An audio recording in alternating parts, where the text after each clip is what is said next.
請大家起立，我哋為本朝嘅宣召，因為萬有都是本於他，倚靠他，歸於他，願榮耀歸給他，直到永遠。阿門。我哋獻上禱告，親愛主啊，是的，萬有都係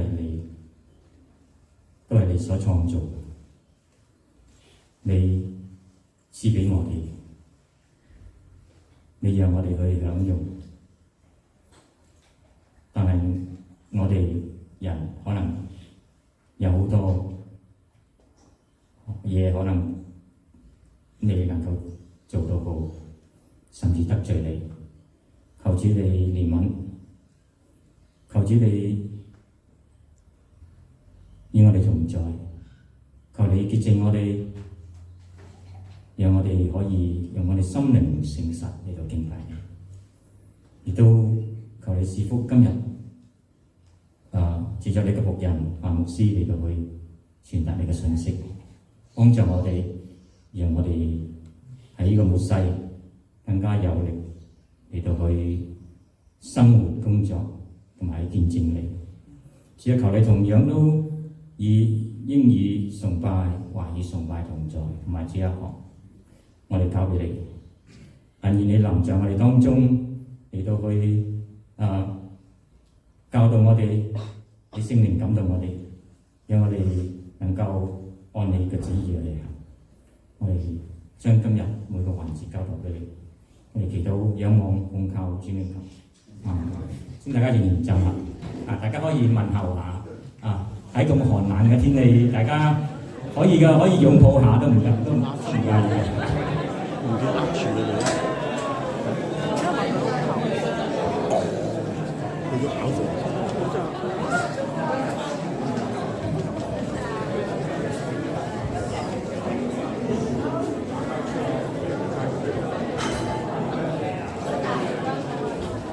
好，我哋繼續，我哋嚟唱幾首詩歌嚟到讚美我嘅神。咁冷嘅天氣啊，希望大家能夠從心裏邊散出你個暖意嚟到溫暖將冷漠變成愛。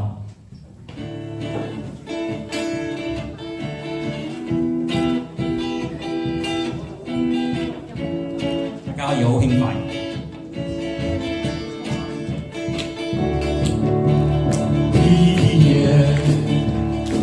会太多美丽事物迷惑你的心，是否会太多纷杂的世俗工作，分切关怀，你常常总是手的灵感，有些爱的感谢，喜悦的面容，嫉妒的心为心，你差点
哋應該要將冷漠嘅變成愛，讓我哋繼續用我哋溫暖嘅愛走到去有傷心、有流淚、有需要幫助嘅地方。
感謝愛我哋嘅主。有健康，我哋還可以站取。將我哋願意將我哋應該獻嘅嚟到擺上，願意用喺你嘅聖工上，讓我哋盼望更多人得着幫助。我哋交託俾你，我哋祈禱仰望奉靠主名求，請大家坐。多謝大師長。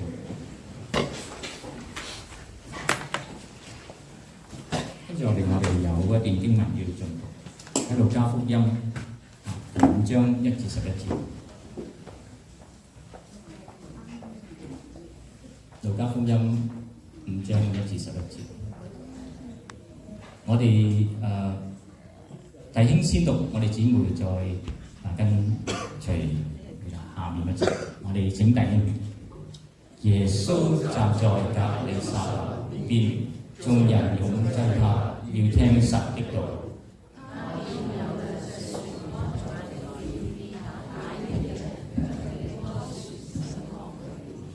有一隻船是西門的，耶穌就上去，請他把船撐開，稍微離岸，就坐下，從船上教訓眾人。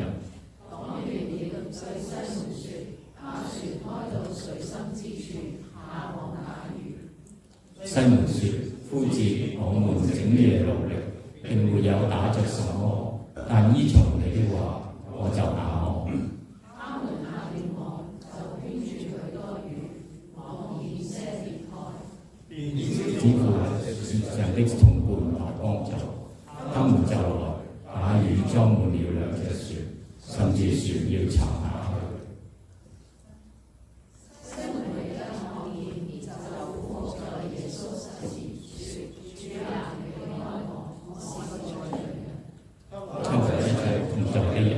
驚訝這一網所打的魚。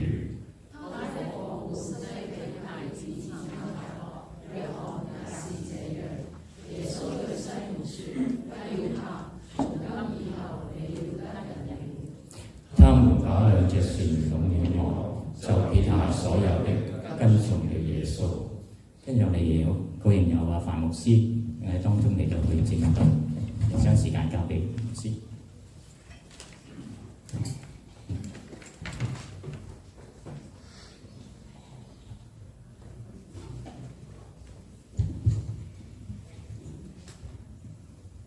早晨，弟兄姊妹，願你平安。喺度咧代表豐收教會嘅弟兄姊妹向大家問安。請你同隔離嗰個講主耶穌真好，係咪？耶穌真係好啊！今天咧就能夠嚟到同大家分享一個信息去感恩嘅。咁我當中我哋見到一啲咧就係年青人比較新面孔嘅，當然啦都唔少得有一啲嘅老朋友舊朋友啦，咁我哋開始之前我哋禱告，天父上帝，我哋去感謝你，因為奉耶穌基督嘅名咧，今日能夠喺呢度嘅敬拜讚美你，呢個真係恩典啊！聖靈，我哋邀請你嚟到當中嘅時間。讓我哋去研讀你嘅話語嘅時間，主啊，你嘅聖靈去引領我哋，讓我哋從呢個神蹟奇事嘅當中能夠認識到我哋嘅主，以致我哋將身體獻上當作活祭。我哋感恩就係因為咧你喺我哋嘅當中，聖靈多謝讚美你，奉耶穌嘅名祈禱，一齊講阿們。我諗大家一讀呢段嘅經文嘅時間，大家都好熟悉呢個神蹟。呢個神蹟係講到耶穌基督嚟到呢個世界上邊，其實佢要建立就係一個好巨大嘅屬靈工程。呢個屬靈嘅工程就係透過十字架而招聚一班人去建立神嘅國度喺世界上邊。呢個咁巨大嘅屬靈嘅工程係需要好多計劃，或者需要好多嘅籌備，但係我哋透過呢個神蹟奇事，我哋睇到耶穌佢究竟做啲乜嘢？其實喺四福音入邊，我哋好清楚睇到耶穌只係做一件好簡單嘅事情嚟建立佢個國度喺呢個地上。佢一出嚟嘅時間耶穌就去到呢個嘅湖邊入邊去揀12個門徒。佢哋多數都係點咧？係漁夫，但係仲有其他嘅。然之後咧，我哋睇4福音入邊咧，我哋睇到咧，耶穌嘅工作咧不離3樣嘢，就係傳道、釋放、醫治。但係原來佢一個好重要嘅使命就係點咧？就係訓練呢12個門徒，讓呢個12個門徒被訓練之後，佢哋出去以生命影響生命。神嘅角度就係咁樣去傳開去，神嘅角度就係咁樣被建立。我哋睇翻喺教會嘅歷史入邊，有2段嘅時間係好艱難嘅。第一段時間就係當耶穌基督開始建立神嘅國度喺地上嘅時間，佢訓練門徒嘅時間係艱難嘅。第二就係話，另外一個時間就係當耶穌翻嚟之前，撒旦會傾盡佢嘅全力去破壞神嘅國度嘅建立。昔日耶穌去建立佢嘅國度，今日我哋相信神都要去建立佢嘅教會。我哋一聽到話建立教會，其實我哋會發覺哇，建立教會好複雜喎，好困難喎，好多嘢要做嘅。但我哋卻忘記其實最基本嘅就係喺聖經入邊，耶穌教導我哋就係門徒訓練，就係門訓啦。我知道你哋做緊門訓。既然呢個係耶穌嘅心意，繼續去做，行啱呢條路，繼續去做。Amen？ 耶穌就係用門徒訓練嘅方法嚟建立神嘅國度。咁龐大嘅屬靈工程就係咁簡單被建立起嚟。有時候我哋忘記咗耶穌嘅教導，好可惜，就係門訓。喺聖經入邊，信耶穌嘅人主要稱為門徒。聖經入邊只有3次咧，就係用基督徒。用基督徒呢個名咧，稱為門徒咧，就係有269次。所以今日好多時我哋話：哎呀，你翻嚟你信咗主啊！哎呀，年青人你先做一個信徒啦，跟住追求屬靈啊，跟住咧你就可以成為耶穌嘅門徒啊，啱唔啱啊？對唔對啊？嘅眼神都出賣咗你，你唔講嘢安全啊嘛。所以咧，其實耶穌就係要點咧？要揀選一啲人，佢點樣去訓練嘅門徒成為今日嘅教會？我哋要睇下教會恩泉堂嚟緊嘅時間，究竟神要你哋有咩突破？究竟神要你哋繼續喺呢個地區入邊做啲乜嘢？所以今日好想同大家分享一個題目，就係叫你起嚟做主嘅耶穌嘅門徒。我哋一齊講起嚟做主嘅門徒。好似你哋做主嘅門徒都唔興奮嘅。我哋一齊講起嚟做主嘅門徒。係咪？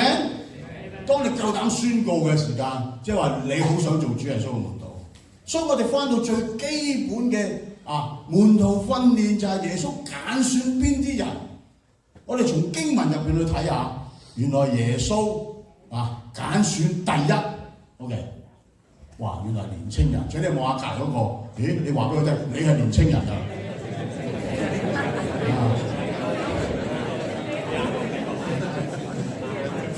點解耶穌基督要揀選嗰啲年青人咧？我諗有2個好主要嘅原因，就係年青人咧好中意點啊？向前看啊！唔係向前看係向前但諗下前邊應該點樣做，點樣發展。但係好似我年紀咁上下咧，我嚟緊咧8月就65歲㗎啦。咁年紀大，好似係奇哥嗰啲啊，同我差唔多。佢比我後生少少啦，頭髮多我少少啦。年紀大嘅人通常點啊？成日都懷舊嘅，成日都播以前嗰隻碟嘅，播來播去嗰隻碟嘅，因為年紀大啊嘛。以前嘅嘢咧就記得好清楚嘅喎，但係咧越近嘅嘢越唔清楚喎，越記唔到喎。我成日想去入房去攞嘢，跟住入到房我企喺度，究竟我攞咩嘢咧？如果你有呢個現象咧，我想話俾你聽，你真係年紀比我少少大啦。有時諗下，究竟自己食咗飯未咧？真係唔記得喎。諗翻夜晚，諗下朝頭早有冇食早餐咧？真係食咗藥未咧？真係唔知喎。原來食咗都唔知，又食過。所以好多時就係點啊？就係年紀大嘅人就係點啊？越遠嘅嘢越記得嘅，越近嘅嘢咧就越唔記得嘅。所以神揀選嗰啲係年青人。所以請你繼續同隔離嗰個講，你係年青人啊！因為點解神要揀選嗰啲年青人咧？因為年青人係可以被塑造嘅。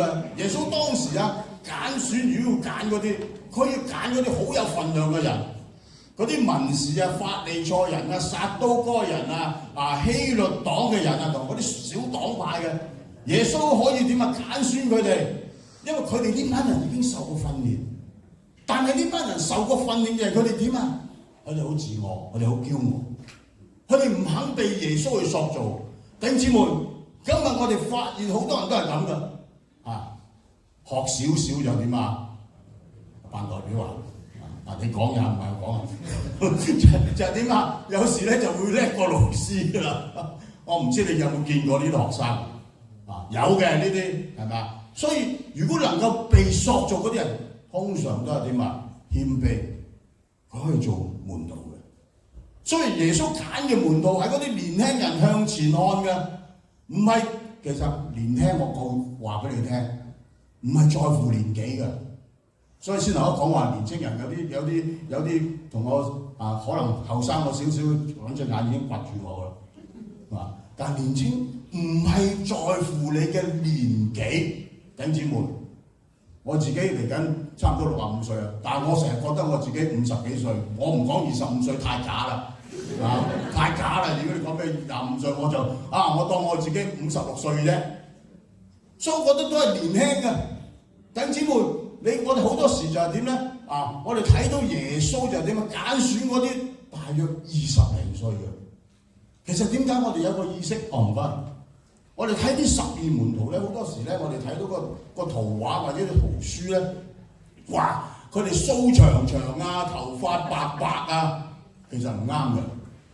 喺我意識上面成日都嗰啲嘅門徒，都幾老嘅咯。其實唔係耶穌你諗下，耶穌出嚟嘅時間30歲到左右啫嘛，佢揀選嗰啲門徒係20幾歲嘅咋，20零歲嘅咋，因為當時嘅研究話俾我聽，受人嘅壽命平均都係40歲，唔係好似我哋今日真係感謝主我哋起碼都活到80、90，係咪啊？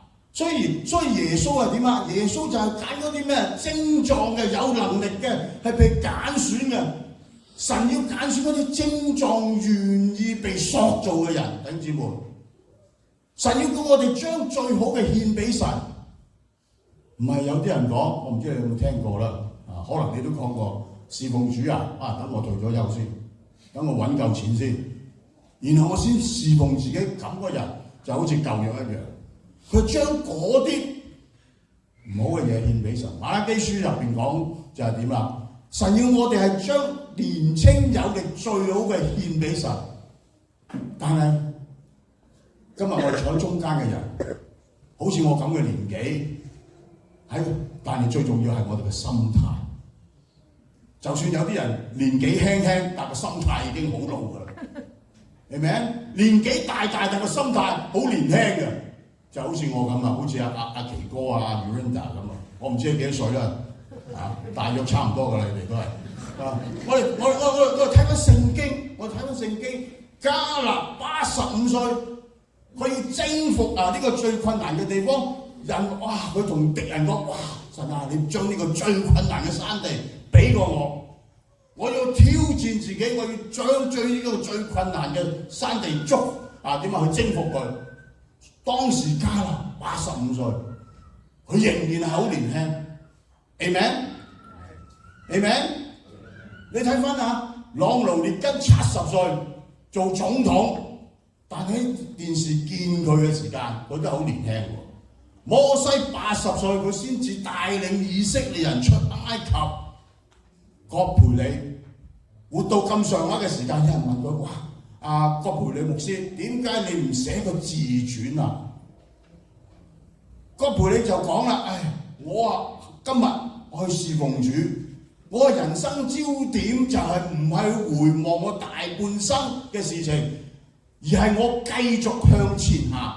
所以佢被神使用，90幾歲都被神使用。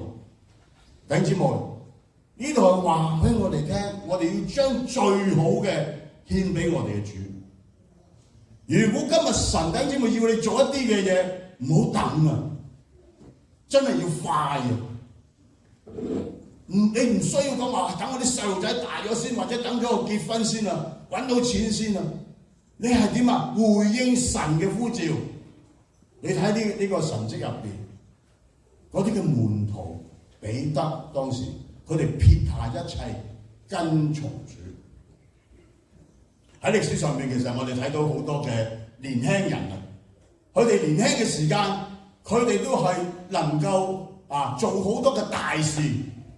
拿破崙27歲征服意大利，成為歐洲最偉大嘅將軍。加爾文21歲。佢喺改革入邊今日21歲，仲係好多人讀緊書，但加爾文已經點啊？好努力咁去改革緊，為主去打仗。牛津24歲發現地心吸力。馬丁路德更加喺25至30歲嘅時間，努力改革新教。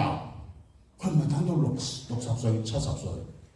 所以弟兄姊妹，求主幫助我哋，神要我哋將最好嘅奉獻俾佢 ，Amen。無論你年紀年輕嘅，心態上邊嘅年輕嘅，我哋要奉獻我哋俾主 ，Amen。請你同家人講，你要將你自己奉獻俾主。所以起嚟做主耶穌嘅門徒，第一就係年輕。年輕不在乎心態，在乎你自己願意，係咪？第二，耶穌揾嗰啲嘅年輕人佢點啊？要工作勤勞嘅。當時我哋睇到咧，第一次咧，耶穌去到呢個格尼格納湖嘅時間咧，佢就諗住咧就其實去揾門徒嘅。我哋咧就喺馬可福音第1章入邊咧。會睇得更清楚喺14至20節，今日佢因為時間嘅關係，我哋唔睇啦，你翻去慢慢睇啦。其實呢度喺好簡單、好濃縮去講，其實耶穌去到呢個格尼撒勒湖嘅時間，即係加利利嗰度，其實佢嘅目的，佢係點啊？去揾門徒，但係嗰啲人見到耶穌嘅時間，佢哋又點啊？佢哋又捉住耶穌要耶穌講道。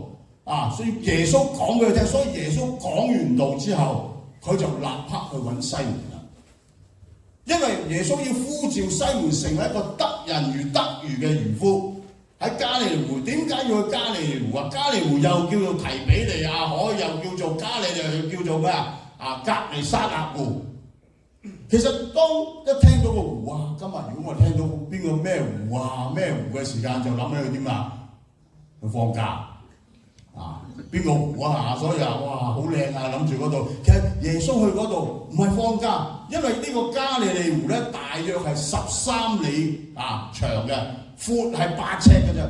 所以喺咁細個湖入邊，但係每日都有點200-300隻船喺嗰度捉魚啊！嗰啲人，有啲人係保網，有啲洗網，有啲做生意。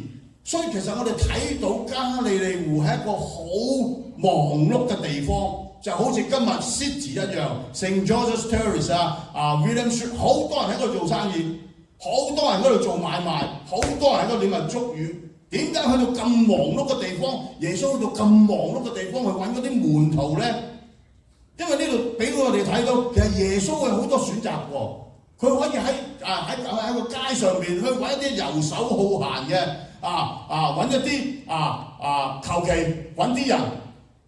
但係佢要揾一啲勤奮工作嘅人。今日嘅年青人有兩種，一種咧就好似好勤奮嘅，阿全都好勤奮嘅，但係有啲年青人都好勤奮嘅，打機。有啲人點啊？都係遊手好閒嘅，每個時代都有啲兩代人嘅。其實有啲嘅年青人唔係佢資質唔好，而係佢唔想做。但係神要揾嗰啲係有上進心嘅，係咪 ？Amen？如果你調翻轉，你冇上進心嘅點啊？慢慢讀書，慢慢唔讀跟住咧你係用下嗰啲老人基金，跟住就喺屋企就躺平隱蔽青年。弟兄姊妹，其實你睇翻彼得，20零歲佢已經係點啊成家立室，20零歲佢已經有打魚嘅事業。今日當我翻到香港嗰陣時，哇！我睇見嗰啲年青人真係好勤力嘅，有開工時間冇收工時間。哇！以前我哋如果開到咁夜嘅時間，嗰啲爸爸媽媽其實都唔我哋上一代嘅時間，我啲爸爸媽媽都唔係因為有補水嘛，所以佢哋都覺得都幾辛苦。但係而家唔係嘅，我哋睇見好多年青人咧，真係8點就翻工，12點7、8點都未放工啊！但係佢哋冇埋怨，點解啊？因為佢哋揾咗份工作係對佢哋好想做嘅。所以無論如何，今日我哋但係唔好走去極端唔係叫你一日做24小時。耶穌都好忙㗎，耶穌係點啊？耶穌好忙嘅時間，但係佢連食飯都冇，但係一有時間佢就帶門徒去休息嘅。耶穌帶嗰啲門徒去退休嘅。所以弟兄姊妹，我哋要做一個勤奮嘅耶穌嘅門徒。所以第一就係揾年青人，第二呢個年青人就係點啊？就要有勤奮嘅。第三，今日好似玩急口令咁，因為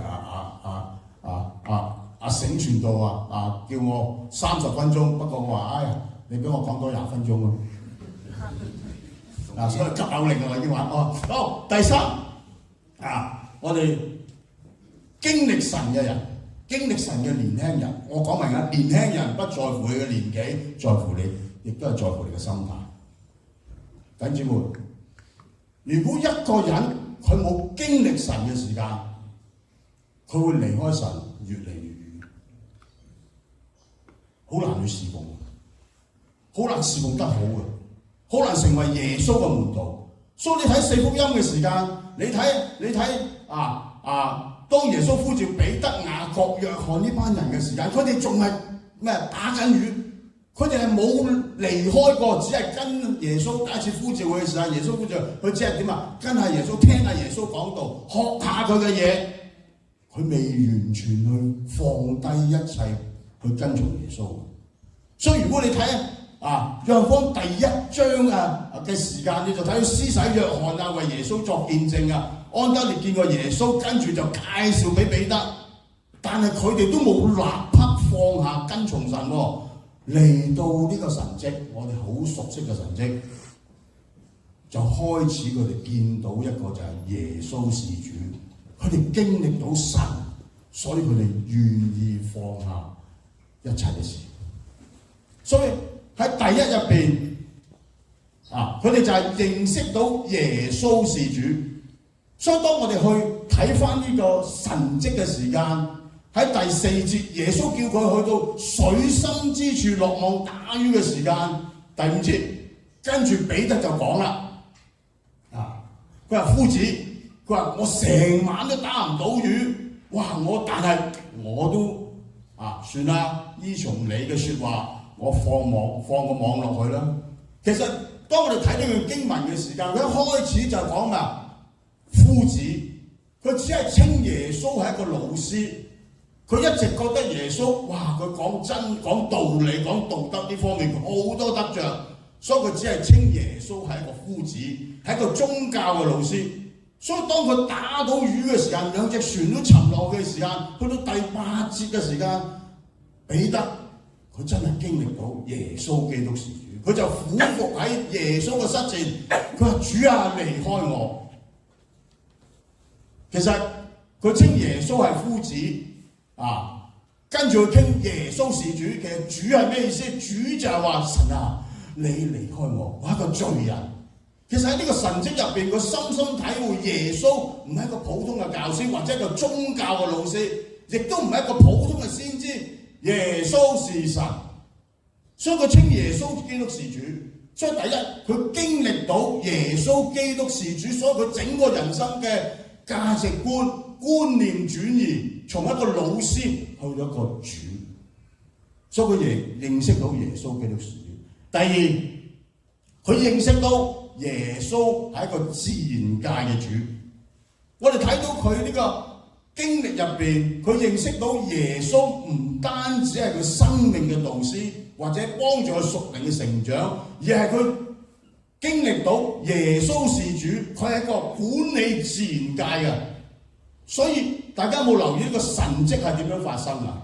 呢個神蹟就係彼得，佢係一個好專業嘅漁夫，但係佢去到個地方入邊打咗成晚魚都打唔到啊！跟住耶穌再叫佢即刻落，又攰啦，嗰陣時已經預備收工翻屋企瞓覺。但係耶穌就叫佢：哇！你再次落網。其實對彼得係一個好困難嘅事，就係點啊？仲要彼得開到水深之處，因為彼得本身係一個專業嘅漁夫，佢知道水深之處係冇魚嘅。但耶穌話：你整晚打唔到魚，你去到最少魚嘅地方，你就最能夠捉到魚嘅地方。你去啦！啊，唔知係咪耶穌知道嗰啲魚喺邊度，或者佢製造呢啲魚俾佢哋去捉。但無論如何係點樣，呢個係一個神蹟，係神所安排嘅。係耶穌透過呢個神蹟教導佢生命上面，佢就係自然界嘅主。佢彼得睇到耶穌唔係一個普通嘅人，佢係主，唔單止係主，亦都係自然界嘅主。所以彼得去回應上，佢睇到呢個時間，佢就心裏邊：主啊，我係一個罪人。佢睇到嘅點啊？耶穌係邊個？所以第一，佢睇到耶穌是主；第二啊，佢睇到佢係自然界；第三，佢睇到點啊？耶穌係一個專業嘅主。我哋睇翻佢嘅生命入邊，其實耶穌係點啊？耶穌就係一個天地萬物創造嘅主，所以佢睇到嗰啲本身佢係一個專業，但係佢睇到耶穌所安排，佢所睇到嘅就算喺呢個專業咩專業上邊。耶穌都係點啊？能夠成為我哋嘅主。我哋好多時都係㗎。我哋頭頭起初做基督徒啊，譬如阿Howard啊、師母啊、醒啊，叫我哋哇，你帶個小組啊，咁就哇你就好戰戰兢兢㗎啦。你就帶小組話哇，你就祈禱哇點樣帶咧？就用好多時間，花好多時間啦啊！但係當我哋耐咗啦，認識咗啦，差唔多係點啊？捉到嘅時間，我哋就開始點咧？就開始忘記啦。我哋開始咗就係點啊？哇！唔使祈禱啦，我都識啦。慢慢我哋將我哋嘅專業超越咗主。但係我想話俾你聽，其實我哋最重要就翻主入邊，我哋翻主入邊，一切都係點啊？要依靠住佢。所以弟兄姊妹，第四好重要。認識耶穌係點啊？係一個創造主，佢係掌管天地萬物嘅。我哋睇到彼得，耶穌喺創造天地萬物嘅主，一切都係喺佢掌握嘅。所以彼得去到嘅時候，佢話：主啊，離開我是個罪人。就好似以賽亞書神去呼召嘅時間，以賽亞所睇到嘅，睇到自己係一個罪人。睇到佢自己係一個不潔嘅人，但係神卻憐憫佢，差佢出去，就好似彼得一樣。彼得佢睇到耶穌係神嘅時間，佢就點啊？佢知道呢個係天地萬物嘅主。所以有時我哋親近主嘅時候，我哋越親近越睇到自己嗰個罪。如果我哋越覺得自己冇罪嘅時候，其實你就係最離神最遠嘅時候。請記得，弟兄姊妹。好似今日呢位弟兄你把聲真係好靚咁你做主席你做咗主席咧一段時間係咪係頭頭做主席，侍奉神哇祈禱好多又緊張哇！但我今日見你都幾淡定嘅喎，有少少緊張啦，係咪咁但係你話主我唔需要你啦，我話俾你聽，你就慢慢就離開主，就好似彼得一樣，佢見到呢個主嘅時間，佢知道呢個主嘅時間，佢求主離開佢，因為點解睇到自己嘅限制，佢睇到自己嘅不足，所以今日弟兄姊妹，我哋會當主呼召我哋嘅時間，我哋願唔願意即係放低我哋自己？Amen。第四最重要啦，講完呢點完啦。第四嗰個弟兄，第四呼召我唔講啦，第五OK， 第四就係呼召繼續唔該，第四點呼召做一個得人嘅漁夫。我哋睇到耶穌基督叫呢班門徒做乜嘢？就一樣嘢，就要成為得人嘅漁夫。有時我哋知道耶穌之前叫我哋信有啲人叫我哋信耶穌你信咗耶穌有咩好處有咩好處？但我哋卻忘記咗耶穌叫我哋一樣嘅好重要，就係叫我哋去傳福音，就係叫我哋要做一個得人嘅漁夫我經常去聽到一啲弟兄姊妹講，去傳福音我個性格都幾內向嘅喎，我都幾怕醜嘅喎，係咪？一叫佢 William Street 嘅時間咧，佢就唔見咗佢㗎啦。我做行政好啲，我翻嚟做行政，我中意我唔中意講嘢㗎。我嘅喜好係點，但係唔好忘記，耶穌呼召我哋每一個，我哋今日喺度嘅做基督徒嘅第一個任務就係點就係要傳福音，要做得人嘅漁夫。好多人翻咗教會，教會都好複雜嘅喎，有好多侍奉嘅單位喎。究竟係我啱做啲乜嘢咧？或者我想做啲乜嘢？但係最重要，記住，我哋要成為一個得人嘅漁夫所以傳福音，我哋有時會覺得好困難，但係我哋要點我哋要操練係唔容易嘅。有一次一個嘅中國嘅傳道人話俾我聽去中國宣教嘅時間，嗰個中國嘅傳道人就話俾我聽，我就我個父母喺屋企年紀好大嘅喎，但係佢又唔肯信主喎，咁我哋又好擔心佢一日越嚟越大喎，咁中國人你知好客氣㗎啦，你同佢傳福音，佢就會話俾你聽，得㗎啦，我啲細路仔信咗就得㗎啦，我信咗佛㗎啦，所以唔使同我傳福音㗎。有時我哋就會點覺得好迫切，好猛整好想父母去信耶穌。但係我覺得聖經佢話俾我哋聽就係，我哋嘅工作只係去傳福音，而佢信唔信只係聖靈嘅工作。所以呢個傳福音我哋係一個責任，但係佢信唔信只係聖靈嘅工作。所以神喺我哋每個人嘅身上一個時間，你諗翻下，最大嘅神蹟係乜嘢？今日就係你信耶穌。Amen。我以前都未試過信耶穌，諗自己信耶穌。我以前咧就拿啲聖經嚟燒㗎，我都諗唔到自己信耶穌，因為神有嘅時間喺當中。所以其實每個人都有佢嘅時間嘅。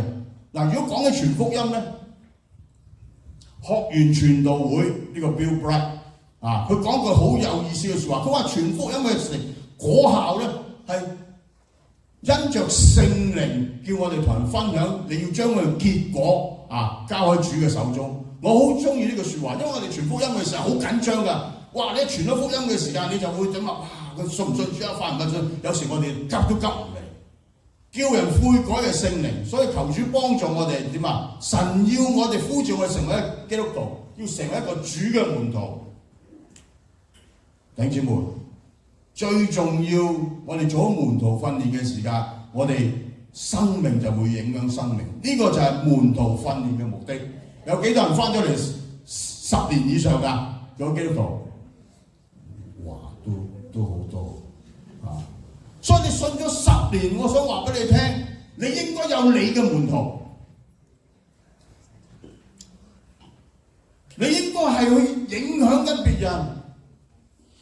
如果冇嘅，你應該係揾一個點啊？揾一個導師，你跟住佢，你跟住佢成長嘅時間，讓佢成為你嘅導師，引領住你。神嘅國度，耶穌基督建立神嘅國度嘅制度，就喺門徒訓練上邊。今日最緊要就係點啊？你揾到你嘅導師，揾到你嘅 mentor， 你嘅生命就係點啊？行喺神嘅心意入邊。喺第5世紀，奧古斯丁，佢媽媽，佢嘅阿媽唔單止佢肉身嘅母親，佢亦都係屬靈嘅母親。唔係佢媽媽為奧古斯丁祈禱，佢今日都唔會變成奧古斯丁。馬丁路德佢係一個師傅，如果冇呢個師傅嘅時間，佢本身佢都唔知道啊，佢靠住恩典能夠得救。加爾文佢能夠成為生命嘅導師啊！約翰衛斯理，你見佢見證嘅時間，佢一個時間，佢對佢信仰對佢人生係完全冇把握嘅，因為有一個莫拉維嘅弟兄係幫助佢，因為佢係一個導師，幫助約翰衛斯理成長。最後 John Stott 係史托德，係葛培理嘅老師。佢曾經幫助一個嘅紐西蘭嘅傳道人。呢個傳道人去英國讀書嘅時間，佢就叫佢坐低你攞本簿出嚟，你每2個禮拜去探訪人嘅時間，你寫低晒佢，然後翻嚟同我坐低，然後就係點啊？同佢檢討。讓佢知道點樣去幫助佢嘅呢個人去牧會。所以其實史托德佢寫好多嘅書，其實佢幫助好多人，其實佢成為好多人嘅師傅。所以弟兄姊妹，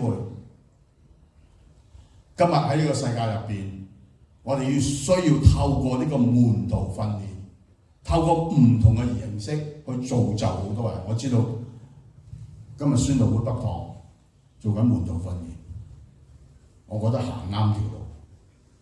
冇門徒訓練，好難有主嘅門徒出嚟。所以你哋要揾一個導師，會用一個 mentor。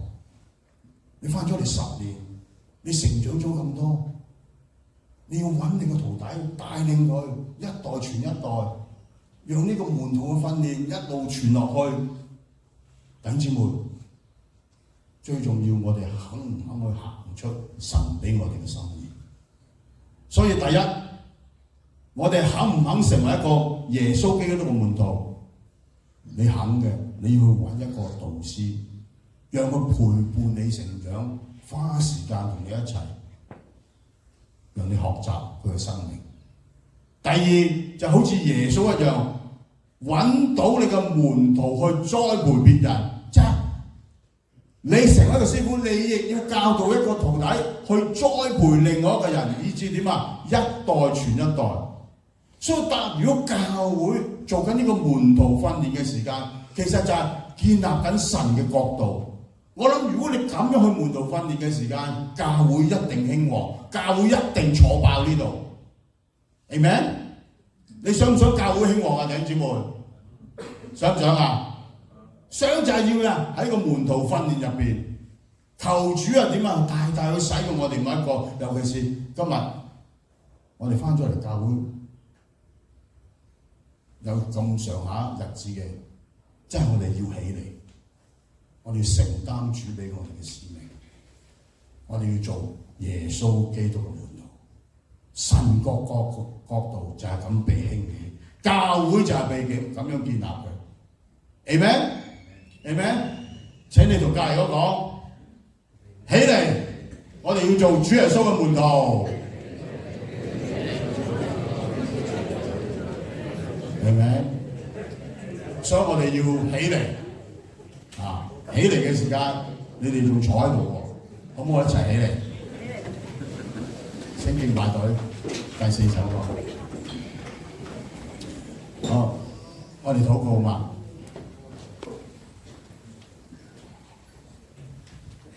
聖靈，我哋邀請你喺我哋嘅當中。今日我哋透過呢個神蹟，我哋睇到耶穌所揀嘅門徒係一啲年輕嘅人，但係年輕不在乎心態，而係我哋願意謙卑，讓神去塑造。我哋亦都係勤奮努力去侍奉主。主啊，你俾我哋經歷你更深嘅時間。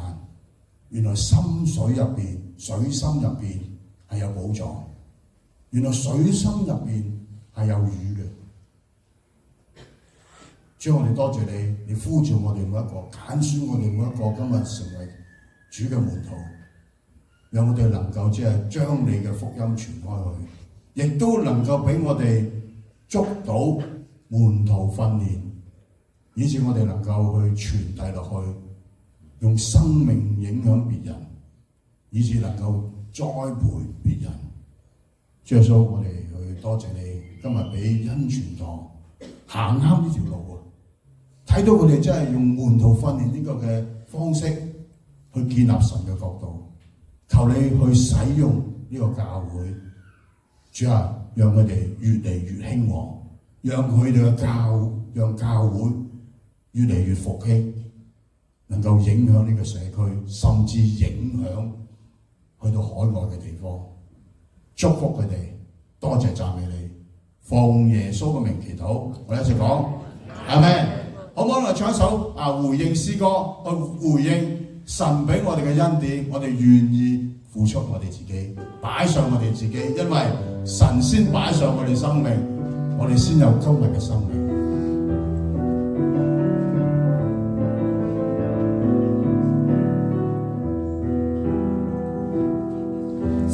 你聖潔當得尊貴，內心歡呼拍掌，跟我傳上你我的主。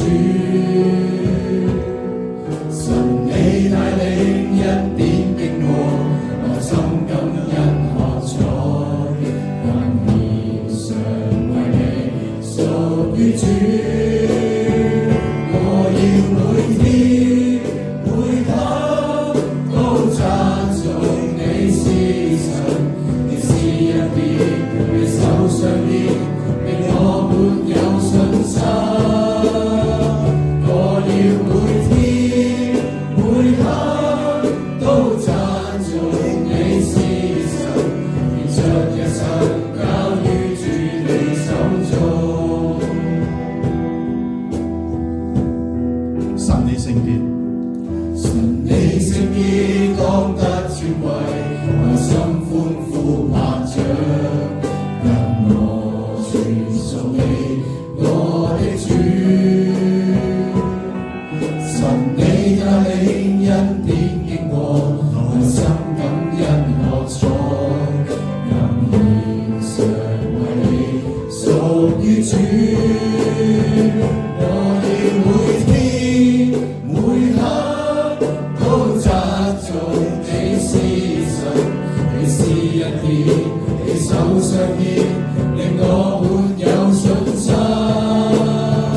我要每天每刻都讚頌你是神，願將一生交於主你手中。主啊，我哋多謝你，我哋每日每時每刻都要讚頌你係神，因為我哋每一個都經歷你嘅恩典，讓我哋真係用一個愛嘅回應，將身體獻上當作活祭。主啊，呢個係你係聖潔嘅，係神所喜悅嘅，我們如此侍奉係理所當然嘅。主啊，祝福恩泉堂嘅弟兄姊妹，主啊，透過呢個神蹟明白神嘅心意，神要揀選我哋每一個做一個耶穌嘅門徒，去建立佢嘅國度，去擴展佢嘅國度，讓神嘅國度復興喺地上，喺我哋心裏邊作王作主。我哋祝福恩傳堂更加興旺。多謝讚美你，奉主耶穌嘅名祈禱，我哋一齊講阿們。請坐。將時間交翻俾阿醒傳道。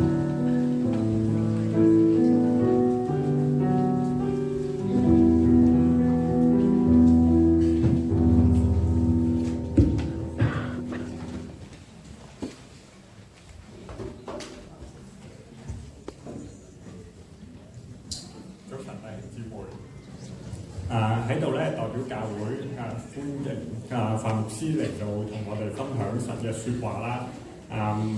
佢鼓勵我哋去即係奉獻自己即係去作主嘅門徒。我見到咧范牧師佢係身體力行咁樣去做。都請大家咧去紀念即係佢所服侍，唔單止係豐收教會啦，亦都係柏斯嘅侍奉訓練學院咁樣。當我去到當中即係同嗰啲學員一齊學習成長嘅時候咧，見到哇，即係佢哋願意裝備自己咁樣去為咗耶穌嘅使命嘅緣故即係去受訓去被建立亦都去建立人咧。呢個真係好難得嘅一件事咁樣。咁即係呢個係咯，都紀念嗰班學員嘅成長同埋即係范牧師嘅服侍咁樣。咁喺度咧，代表教會咧歡迎即係每一個嚟到我哋當中即係去敬拜嘅弟兄姊妹同埋朋友啦。咁喺我手上面咧就有一對嘅新朋友，就係 Ivan 嘅朋友係阿 Kim 同埋Carol 咁樣，咁唔知道仲有冇第一次嚟到我哋當中嘅即係朋友可以同我哋揮一揮手，讓我哋歡迎認識你嘅咧咁樣。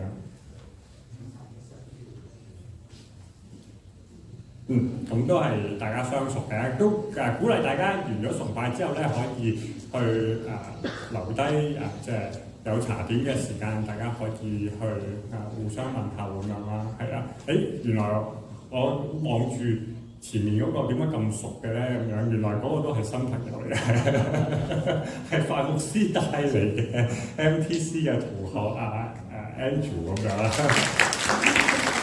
點解你唔舉手啊？係啊，真係好啦！我哋真係柏斯教會係一家嚟嘅咁樣。咁呢個浩秋傳道咧，今日就去咗即係呢個柏斯浸信會嗰度證道咁樣。咁如果大家有乜嘢嘅疑問咧，都可以即係聯絡我咁樣。咁師母都翻咗嚟㗎啦，應該。咁呢個大家都可以歡迎佢咁樣啦。今日咧喺華語堂嗰度咧就有即係佢哋門訓嘅畢業禮喎，即係啱啱經過咗1年嘅門訓啦，即係唔知大家識得幾多個咧咁樣。咁讓我介紹一下，完咗呢個嘅崇拜之後咧，我都鼓勵大家即係可以恭喜下佢哋經過咗1年嘅時間一齊去學習成長咁樣。咁喺我嘅右手邊嗰度開始咁樣啦，咁就係阿Son啦。跟住咧就係彭飛啦，即係喺江傳道隔離嗰個咧就係 James 啦。咁前面嗰排咧就係文英姊妹啦，然後咧就係小蘭師母啦，然後阿 James 就係個導師啦咁樣。咁最左嗰個咧就係 Lisa 姊妹咁樣。咁有7個嘅弟兄姊妹咧一齊即係去經過1年嘅時間。我哋即係。呢個廣東話堂嘅門訓咧，亦都開始咗應該5堂係咪啊？咁都請大家紀念啦。嚟緊下半年咧，都會有另外一班嘅門訓嘅班咧將會舉行咁樣嘅。咁如果你唔知道即係我哋教會裏邊係咩叫門訓咧，又或者經歷過門訓係咩一回事咧，都鼓勵你可以去即係同佢哋傾下究竟即係你經歷咗啲咩，有咩好處咁樣。咁呢個係真係一個好好嘅祝福嚟嘅咁樣嘅。好好，我哋咧一齊嚟去即係默想經文咁樣。咁到今個月咧最尾一次啦，我哋咧就唔讀啦。咁唔係唔讀，我哋直接開始背咗佢先咁樣。考下大家，跟住咧我哋真係試下默想下咁樣喎。咁我哋開始咯喎。以賽亞書第43章19節。看啊！我要做一件新事，如今要發現啦，係啦。你們豈不知道嗎？我必要在曠野開道路，在沙漠開江河。OK， 好，咁咧可唔可以幫我即係黑咗嗰個嘅畫面咁樣？咁我哋咧都嘗試咧眯埋眼咁樣，大家去想像下即係天父咧，真係喺我哋面前啦，就同我哋講咁樣。咁我哋咧讓我哋即係去想像下即係頭先我哋所背嘅金句咧，係一幅乜嘢嘅圖畫，跟住我哋一齊去背嗰句嘅金句咁樣啦。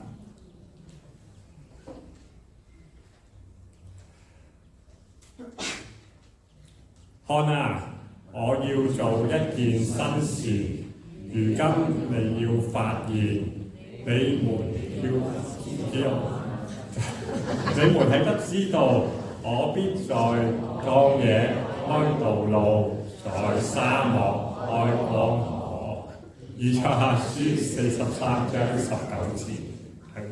好，咁我哋做多啲咧就會熟練嘅啦。好，咁有幾樣嘅報告都鼓勵大家咧都繼續啦，即係喺你生活唔同嘅情況裏邊咧，就去用神俾我哋嘅説話成為我哋嘅資源即係去面對唔同嘅處境咁樣啦。咁有幾樣嘅報告咧，請大家留意嘅。前個禮拜嘅母親節義賣咧，如果大家仲有一啲嘅現金代用券咧，想退款嘅時候咧，都請你聯絡即係 Billy 執事咁樣啦。咁下個禮拜咧就原定每個月第一個禮拜就有聖餐嘅舉行嘅，但係因為即係我會去咗英文堂嗰邊負責啦。而浩秋傳道同埋黎長老咧，佢就會去到即係呢個加新嘅夫婦營嗰度參與咁樣。咁因為人手嘅緣故咧，我哋就會將即係呢個主餐咧調咗去第3個禮拜咁樣嘅。咁請大家留意咁樣。咁有一樣咧，關於呢個 N41嘅即係衞生同埋嗰個整齊咧。請大家留意咁樣嘅，係啦，為咗咧讓大家有一個整潔舒適嘅環境聚會啦，咁就好想大家每一次去用完即係 N41呢個地方之後咧，都將用過嘅物件同埋即係呢個椅桌咧都去還原，同埋嗰啲嘅垃圾咧都去清理咁樣。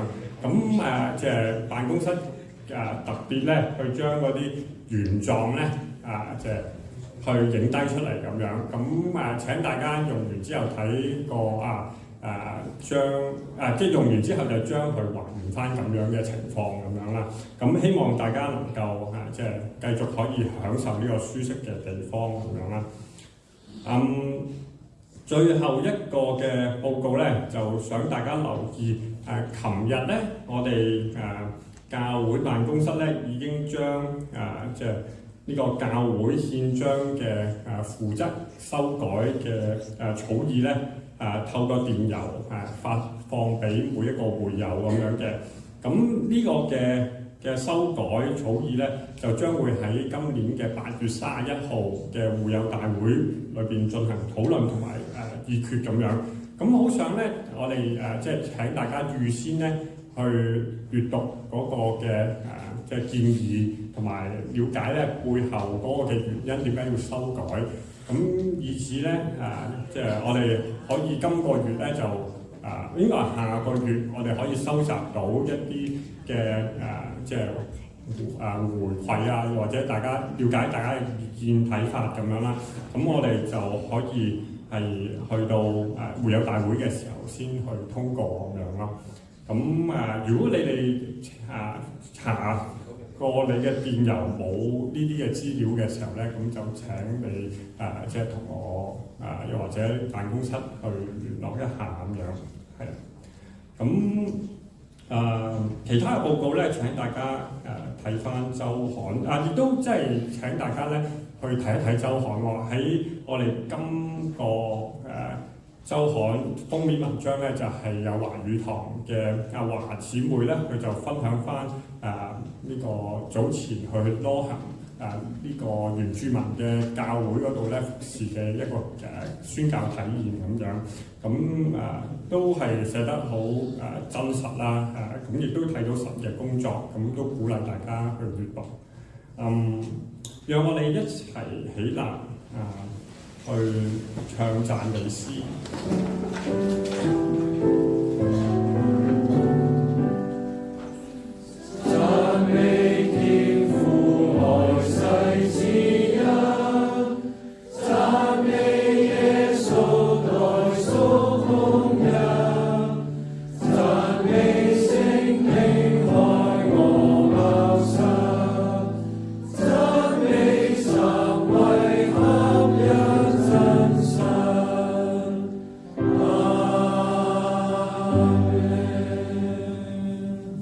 讓我哋同心領受從天父而嚟嘅祝福。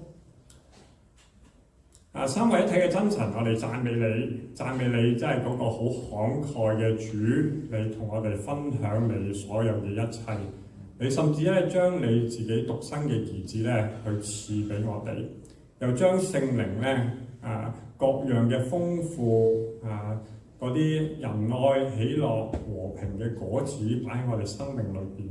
又將咧各樣嘅能力，我哋自己咧都以為自己做唔到嘅，但係咧你竟然可以咧讓我哋睇得見，而且咧你都好願意咧我哋去做得到。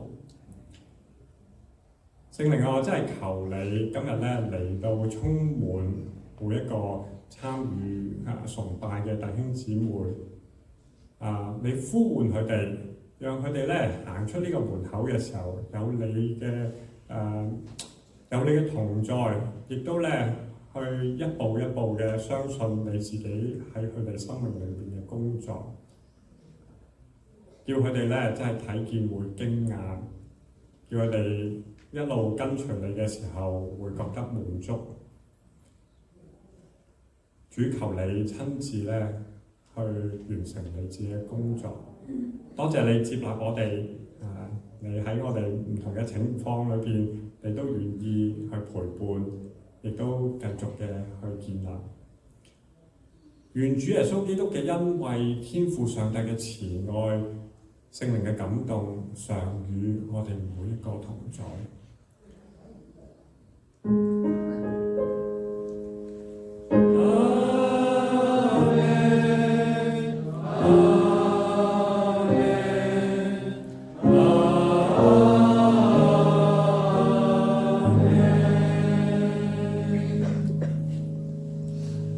大家請坐，